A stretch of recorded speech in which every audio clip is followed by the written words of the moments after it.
మనందరికీ personal wifi అయితే ఉంటుంది ఇంట్లో వాడుకోవడానికి. కానీ కొంతమంది ఏం చేస్తారంటే పర్సనల్ వైఫైని రకరకాల యాప్స్ యూజ్ చేసి వాటిని వాళ్ళు మనకు తెలియకుండా వాడుకుంటారు.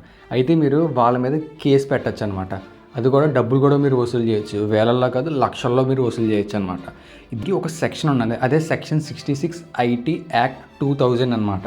అదే కంప్యూటర్ రిలేటెడ్ అఫెన్స్. ఈ కేసు కనుక మీరు ఆ పర్సన్ మీద పెట్టారంటే ఆ పర్సన్కి 3 years జైల్ అలాగే 5 lakhs వరకు మీరు జరిమానా కూడా విధించవచ్చు. ఇది ఓన్లీ వైఫైకే కాదు, మీ మొబైల్ హాట్స్పాట్కి కూడా. చాట్‌జీపీటీ దీని గురించి మీకు ప్రత్యేకంగా చెప్పాల్సిన అవసరం లేదు. ఇది ఎంత బాగా పనిచేస్తుందో మీ అందరికీ బాగా తెలుసు.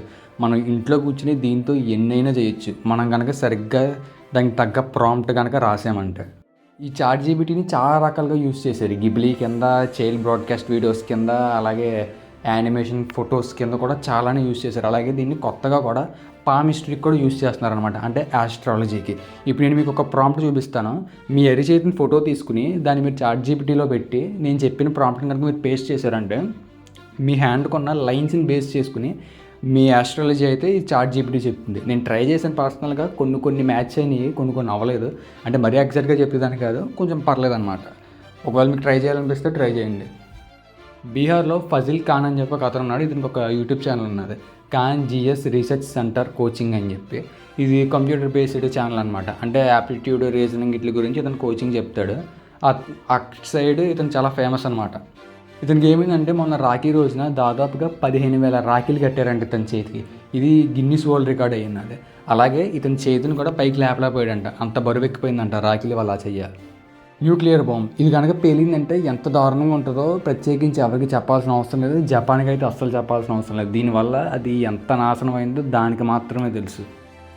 కానీ వాటిలన్నింటిని క్రాస్ చేసుకుని నెంబర్ 1గా ఉన్నది, అది వేరే విషయం, అది పక్కన పెట్టండి. ఒకవేళ న్యూక్లియర్ బాంబ్ పేలుతున్నప్పుడు మీరు అక్కడ ఉంటే మీకు ఏం జరుగుతుందో మీకు తెలుసా? మీరు కనుక న్యూక్లియర్ బాంబ్ దగ్గర ఉంటే మీకు నొప్పి ఉండదంట. ఎందుకంటే అది పేలినప్పుడు మైండ్ అసలు ఏమీ కూడా డిటెక్ట్ చేయలేదంట. అంటే మీరు నొప్పి తెలియకుండానే మీరు చనిపోతారు. పులప్స్, ఈ పులప్స్ కనుక మనం బాగా ఎక్కువ తీసామంటే మన ఓవరాల్ అప్పర్ బాడీ ఎంత బాగా ట్రైన్ అవుతుందంటే చెస్ట్, బైసెప్స్, ట్రైసెప్స్, బ్యాక్ మొత్తం ఆర్మ్స్తో సహా మొత్తం అన్నీ కూడా చాలా మంచిగా డెవలప్ అవుతాయి. అందుకే పులప్స్ని one of the best workout అని అంటారు. అయితే మీరు ఎన్ని పులప్స్ తీయగలరు కింద కామెంట్ సెక్షన్లో కామెంట్ చేయండి. సౌత్ కొరియాలో ఒక అతను ఉన్నాడు. అతని పేరు వచ్చేసరికి ఓ యామ్ ఉన్ అనమాట. ఇతను 24 గంటల్లో 11,707 పులప్స్ తీసి గిన్నిస్ వరల్డ్ రికార్డ్ అయితే సాధించాడు. 707 చివరిలో అది ఎందుకు వచ్చిందంటే ఇతను మిలిటరీలో ఉన్నప్పుడు దాదాపుగా 707 మిషన్లు చేశాడంట.